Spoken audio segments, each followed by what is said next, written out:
Journal den is. Mo geht zu Beitweiler bei Junglönster eng Ära benennen. Daneben schalt de franzésche Radiosprogramm vun RTL d'Langweil auf. Decision ass am Oktober zu Paris gefall mat als Hauptgrund dem héigen Energieverbrauch. Dann vun den Grand Sand ass mat viel Nostalgie verbonnen. Maria Zenner an de Janoris mat engem Rückblick op 90 Joer Radiosgeschicht vu Lützeburg bis Paris. Bonjour, c'est Ophélie Meunier. Le journal inattendu sur RTL. Je vous retrouve dans le journal inattendu avec Nicolas Bedos. On peut se dire qu'il y a aussi la FM et bientôt le DAB partout, mais certains n'ont pas envie de passer par ces nouveaux outils qui sont à notre disposition et sont fidèles à un son. Parce que le son des grandes ondes était un son particulier, un son compressé. Certains, ça les horripilait, d'autres adoraient ça.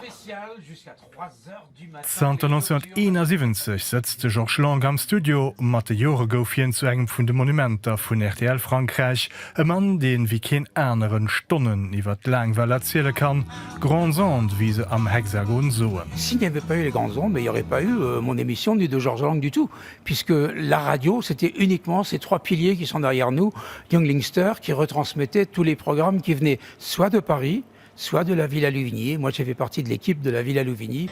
De Georges Lang versteht die Decision vun der Direktion vun RTL Frankreich grad op dëse Moment mitten an der Energiekrise d'Langweil aufzuschalten, och van hien grad wie die ganz technische Kippenheit zu Lützeburg eng gewëss Melancholie net verstoppe kann. So ein Langweil Sonderbrauch awer eng relativ groß Leistung fir eben ganz Frankreich aufzudecken, mat den aktuellen Strompreis wird natürlich eng relativ héiger Hegung fir Joar 2023 gin.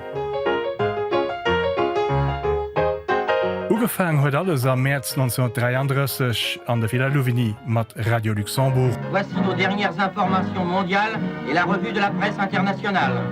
3 Joer spéit goufen Eich Studio am 22 Rüberjahr zu Paris gericht, gesandt gouf awer vu Junglens draus.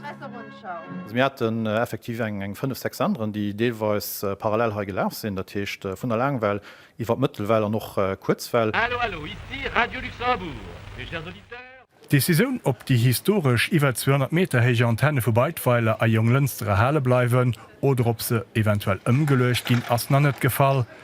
Dat hängt vum zukünftigen Development vum SIDOF, wat den Empfang vu Radiosprogramme belangt, do geheier Zukunft nieft erwärmer Satellit, neien digitale Standarden wéi dem DAB+ respektiv dem Streaming iwwer Internet, den Amment lauschteren e lenger Frankreich all der eng 5,5 Millioune Leiit RTL Radio. Ha geet lo fir mat der Meteo an den neiste Kinosfilmer an Mardauer gëtz beim Picobello der Nestrat gedréet. Dat wat fir de Journal an de mat Adi an bis mo am neue Joer.